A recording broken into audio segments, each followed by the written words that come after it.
Hello, welcome to Fatafat life. எல்லோரும் எப்படி இருக்கீங்க? இன்றைக்கி நம்ம வீடியோவில் ஒரு பிரியாணி ரெசிபி தான் பார்க்க போகிறோம். பிரியாணிலேயே நிறைய டைப்ஸ் ஆஃப் பிரியாணி இருக்குது. இன்றைக்கி நான் காமிக்க போகிறது ரொம்ப பக்குவம் தேவைப்படாத, பிரியாணியே செய்ய தெரியாதவங்க கூட ஈஸியாக செய்கிற ஒரு சிம்பிள் பிரியாணி தான் காமிக்க போகிறேன். அங்கே போய் பிரியாணி செய்யலாம். இப்போ பிரியாணி செய்கிறதுக்கான இன்க்ரீடியன்ஸ் லிஸ்ட் கொடுத்துருக்கேன், நோட் பண்ணிக்கோங்க. முதல்ல ஒரு 1/2 kg சிக்கனை இந்த மசாலாலாம் போட்டு ஊற வைக்க போகிறோம். அதுக்கு 1 tablespoon garam masala, 2 tablespoon chilli powder, 1 tablespoon கொத்தமல்லி தூள், அப்புறம் 1 டேபிள் ஸ்பூன் உப்பு, மஞ்சள் தூள் ஒரு 1 டீஸ்பூன் போட்டு, கூடவே 2 டேபிள் ஸ்பூன் தயிர், 1 tablespoon lemon juice, 1 tablespoon ginger garlic paste, கொஞ்சம் கொத்தமல்லி, கொஞ்சம் புதினா எல்லாம் சேர்த்து கையை வச்சு நல்லா அந்த மசாலாலாம் சிக்கனில் படுற மாதிரி கலந்து விட்டுருங்க. கை வச்சு தான் வரணும், அப்போ தான் அந்த சிக்கனில் நல்லா மசாலா பட்டு எல்லா பக்கமும் பரவும். அதுக்கப்புறம் 1 table spoon oil, sunflower oil use பண்ணுங்கள்.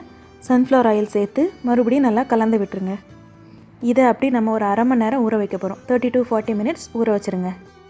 அடுத்து 2 கப் பாஸ்மதி ரைஸை நல்லா 2 தடவை கழுவி எடுத்துகிட்டு 3வது தண்ணியில் ஒரு அரை மணி நேரம் ஊற வச்சுருங்க. இந்த ரெண்டும் ஊற வச்சுருக்க டைம்லையே நம்ம ஆனியனை ஃப்ரை பண்ணி எடுத்துப்போம். ஸ்டவ்வை ஆன் பண்ணி ஒரு கடாயில் ஒரு 1/2 கப் ஆயில், 2 டேபிள் ஸ்பூன் நெய் சேர்த்து தின் ஸ்லைசஸாக வெட்டி வச்சுருக்க ஆனியனை போட்டு ஃப்ரை பண்ணுங்கள். அப்போ தான் சீக்கிரமாக ஃப்ரை ஆகி வரும். இதை அப்படி நல்லா ஒரு ப்ரௌன் கலர் வர்ற வரைக்கும் ஃப்ரை பண்ணிகிட்டே இருக்கணும். ப்ரௌன் ஆகி வரும்போது ஸ்டவ்வை குறைச்சி வச்சுருங்க. இன்னும் கொஞ்சம் டைம் கூடினாலுமே அந்த ரொம்ப கருகிரும் அந்த ஆனியன்ஸ். ஸோ ப்ரௌன் ஆகி வரும்போது டக்குன்னு எடுத்துருங்க. இப்போது இதே எண்ணெயில் நம்ம நட்ஸை வறுத்தெடுக்க போகிறோம். அதுக்கு 1 கப் முந்திரியை நல்லா ப்ரௌன் ஆகி வர அளவுக்கு வறுத்துட்டு, அதுக்கப்புறம் ஒரு 2 டேபிள் ஸ்பூன் கிஸ்மிஸ் பழம் போட்டு வறுத்து அதையும் எடுத்து தனியாக வச்சுருங்க. இது நம்ம லாஸ்ட்டாக போடுறதுக்காக தனியாக வச்சிடணும். இப்போது பிரியாணி செய்கிறதுக்கு ஸ்டவ் ஆன் பண்ணி ஒரு பெரிய கடாயில் நம்ம ஆனியன் ஃப்ரை பண்ணி வச்சுருக்க ஆயிலையே நல்லா வடிகட்டி அதையே யூஸ் பண்ணுங்கள். கூடவே ஒரு 2 டேபிள் ஸ்பூன் நெய் சேர்த்துட்டு எண்ணெய் நல்லா சூடானதும் நம்ம எடுத்து வச்சுருக்க ஸ்பைசஸ்லாம் ஆட் பண்ணுறோம். 5 ஏலக்காய், 5 கிராம்பு, ஒரு 2 ஸ்டார், அப்புறம் பட்டை கொஞ்சம், 2 பிரிஞ்சி லீவ்ஸ் எல்லாம் சேர்த்து சீக்கிரமே வறுத்துருங்க. கொஞ்சம் வறுத்ததுமே இது ரொம்பவே கருகிரும். அதனால் வறுத்துட்டு உடனே கட் பண்ணி வச்சுருக்க ஆனியன்ஸை சேர்த்துருங்க. ஆனியன்ஸை சேர்த்துட்டு கொஞ்சம் அந்த கலர் சேஞ்ச் ஆகி ஒரு ப்ரௌன் கலர் வர்ற வரைக்கும் வதக்கிட்டே இருங்க. இப்போது ஒரு ப்ரௌன் கலர் சேஞ்ச் ஆனதுக்கப்புறம் ஒரு 4 பச்சை மிளகாவை 2ஆக கீரி சேருங்க. சின்ன சின்னதாக வெட்டக்கூடாது, இப்படி 2ஆக கீரி பச்சை மிளகா சேருங்க. கூடவே ஒரு 2 டேபிள் ஸ்பூன் இஞ்சி பூண்டு தாராளமாகவே போடுங்க. இஞ்சி பூண்டு போட போட பிரியாணிக்கு டேஸ்ட் வரும். அதே மாதிரி சில்லியும் நல்லாவே காரத்துக்கு போடணும், அப்போ தான் பிரியாணி நல்லாயிருக்கும். அது கூட தக்காளி, ஒரு பெரிய தக்காளி நல்லா சின்ன சின்னதாக வெட்டி ஆட் பண்ணுங்கள். தக்காளி பிரியாணிக்கு ரொம்ப போடணும்னு இல்லை, வெங்காயம் தான் அதிகமாக இருக்கணும், தக்காளி கரெக்டாக போடணும். ஸோ ஒரு பெரிய தக்காளியை சின்ன சின்னதாக போட்டு அது கூட உப்பு சேர்த்து நல்லா மசிஞ்சு வர அளவுக்கு வேக வச்சுருங்க மூடி போட்டு. பிரியாணி செய்யும்போது அப்பப்போ மூடி போட்டு எல்லாத்தையும் வேக வைங்க. அப்போ தான் பிரியாணி ஸ்மெல் நல்லா வரும்.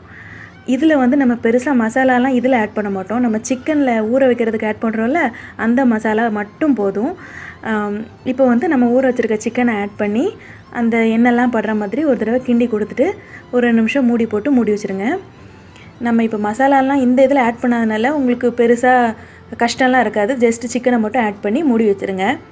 இப்போது சைட் பை சைட் வடித்து தான் ரைஸ் போட போகிறோம் சிக்கன் கூட. ஸோ அதுக்கு பக்கத்தில் ஒரு பெரிய கடாயில் 3/4 வாசி தண்ணி போட்டு அதை நல்லா கொதிக்கிற வரைக்கும் அடுப்பில் வச்சுருங்க. இப்போது சிக்கனை ஓப்பன் பண்ணி அது வேகிறதுக்காக ஒரு 1/2 கப் தண்ணி ஊற்றினா போதும். 1/2 கப் தண்ணி ஊற்றிட்டு கூடவே கொஞ்சம் கொத்தமல்லி, கொஞ்சம் புதினா போட்டு லேசாக கிண்டி கொடுத்துட்டு சிக்கனை மூடி வச்சு ஒரு 10 நிமிஷம் வேக வைக்க போகிறோம். இப்போது ஒரு 2-3 நிமிஷம் கழித்து நம்ம இந்த சிக்கனை திறந்து நல்லா ஒரு தடவை கிண்டி விட்டுறணும். அதுக்கப்புறம் நம்ம போட்டிருக்க வெந்நி நல்லா கொதிச்சு வந்திருக்கும். இப்போ இதில் ஸ்பைசஸ்லாம் ஆட் பண்ணணும். ஒரு பிரிஞ்சி லீவ்ஸ், 2 பட்டை, ஒரு 3 கிராம்பு, ஒரு 4-5 ஏலக்காய், ஸ்டார் எல்லாம் சேர்த்து கூடவே ஒரு 1-1 1/2 டேபிள் ஸ்பூன் உப்பு, அந்த அரிசிக்கு தகுந்த மாதிரி உப்பு சேர்த்து நம்ம ஊற வச்சுருக்க அரிசியை நல்லா தண்ணியை வடிகட்டிட்டு அதை சேர்த்துக்கணும். இப்போது இந்த அரிசி வந்து நல்லா கொதித்து வரணும். அது வரைக்கும் சிக்கனும் வேகும், அரிசியும் ரெண்டுமே ஒரே டயத்தில் வேகும். இப்போது ஒரு 5 நிமிஷம் கழித்து ரைஸ் இப்படி தான் இருக்கும். இதை வந்து ஜம்பிங் ஸ்டேஜ்னு சொல்லுவாங்க. இதுக்கு அடுத்த ஸ்டேஜில் தான் நம்ம ரைஸை அந்த சிக்கன் கூட சேர்ப்போம். இப்போது சைடில் சிக்கன் வெந்திருக்கான்னு பாருங்கள். வெந்திருக்கும். ஒரு 10 நிமிஷம் கழித்து சிக்கன் வெந்திருக்கும். அது கூட 1 டேபிள் ஸ்பூன் லெமன் ஜூஸ் சேர்த்துட்டு டேஸ்ட் பண்ணி பாருங்கள். இப்போது உப்பு, காரம், புளிப்பு 3மே கொஞ்சம் அதிகமாகவே தான் இருக்கணும். அப்போ தான் அந்த அரிசியை நம்ம சேர்க்கும்போது டேஸ்ட் நல்லா வரும். கரெக்டாக இருக்கக்கூடாது, கொஞ்சம் அதிகமாக இருக்கிற மாதிரி பார்த்துக்கோங்க. இப்போது அதில் பாதி அந்த ஜூஸையும் அந்த சிக்கனையும் பாதி எடுத்து வச்சுருங்க. எடுத்து வச்சுட்டு இப்போ நம்ம அரிசியை பாருங்கள். அரிசி நல்லா பொங்கி ரெடி ஆகிருக்கும். இப்போது அதை கொஞ்சம் கொஞ்சமாக எடுத்து இப்படியே சேர்த்துருங்க. இதை நீங்கள் வடிச்சிட்டுலாம் இருக்க வேணாம். அப்படியே ஸ்ட்ரைட்டாக ஒரு ஸ்ட்ரெயினரை யூஸ் பண்ணி எடுத்து இப்படி நல்லா பரவலாக சேர்த்து விட்டுருங்க அந்த அரிசியை. இதுக்கு வந்து சிக்கன் வேக வைக்கிற டைமும் அந்த அரிசி வெந்து வர டைமும் ரெண்டுமே ஈக்குவலாக தான் இருக்கும். அதனால் உங்களுக்கு பெருசாக கஷ்டம் இருக்காது. சிக்கன் வந்த உடனே இந்த அரிசியும் வடிகட்டி நம்ம போட்டுடலாம். வடிச்சிட்டு இருந்தால் தான் அது வந்து குழையும், அந்த மாதிரி கஷ்டம் இருக்கும். இது பிரச்சனையே இருக்காது. இப்போ அதுக்கு மேலேயே நம்ம ஃப்ரைட் பண்ணி வச்சுருக்க ஆனியன்ஸ், அப்புறம் கொஞ்சம் பாதி சிக்கன் எடுத்து வச்சுருந்தோம்ல அதையும் சேர்த்துட்டு அதுக்கு மேலே இந்த ரைஸ் வந்து கொஞ்சம் கூட வேகணும். கீழே போட்ட ரைஸ் வந்து கம்மியாக வெந்திருக்கணும். அதுக்கு மேலே போடுற ரைஸ் வந்து ஒரு பக்கம் கூட வெந்திருக்கணும். கொஞ்சம் வேக வச்சுட்டு அதுக்கப்புறம் அதை மேலே அப்படி பரப்பி விட்டுருங்க. இப்போ இதையும் சேர்த்து மேலே போட்டுட்டு நம்ம கலர் ஆட் பண்ண போகிறோம். இங்கே நான் ஒரு ரெட் கலரும் கூடவே ஒரு எல்லோ கலரும் ஆட் பண்ணியிருக்கேன். உங்களுக்கு ஒரு கலர் மட்டும் போதுன்னா ஒரு கலர் மட்டும் ஆட் பண்ணிக்கலாம். ஆட் பண்ணிவிட்டு அது கூடவே மீதி ஃப்ரை பண்ணி வச்சுருக்க ஆனியன்ஸையும் சேர்த்துட்டு முந்திரி, கிஸ்மிஸ் பழம் அதையும் சேர்த்துருங்க. இப்போ கூடவே ஒரு 1/2 டேபிள் ஸ்பூன் கரம் மசாலாவை அப்படியே மேலே லேசாக தூவி விட்டுருங்க. நிறைய வேணாம், சும்மா அப்படி பரவாயில்ல லேசாக தூவி விட்டுருங்க. கூட ஒரு 3 டேபிள் ஸ்பூன் நெய் ஊற்றணும்.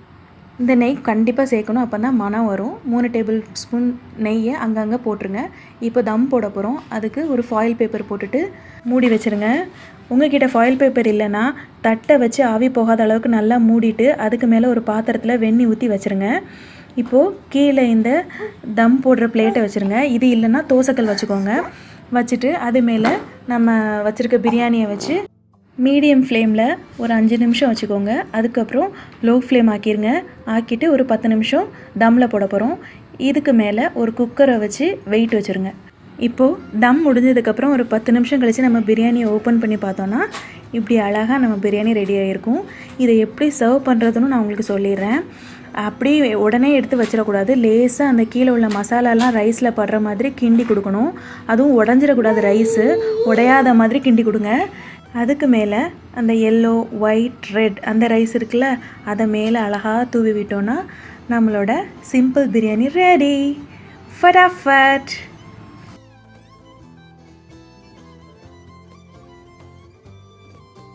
ஃபஸ்ட் டைம் பிரியாணி செய்யும்போது இந்த மாதிரி செய்யுங்க. அரிசி குழையுங்கிற டென்ஷன் இல்லை, சிக்கன் அதிகமாக வெந்துருங்கிற டென்ஷன் இல்லை. ரொம்ப ஈஸியாக அழகான பிரியாணி கிடச்சிரும். நான் இப்போ பண்ணி கொடுத்த ரெசிபி உங்களுக்கு பிடிச்சிருந்துச்சுன்னா இந்த சேனலை சப்ஸ்கிரைப் பண்ணுங்கள், லைக் பண்ணுங்கள், ஷேர் பண்ணுங்கள். கூடவே பக்கத்தில் இருக்க பெல் பட்டனை கிளிக் பண்ணுங்கள்.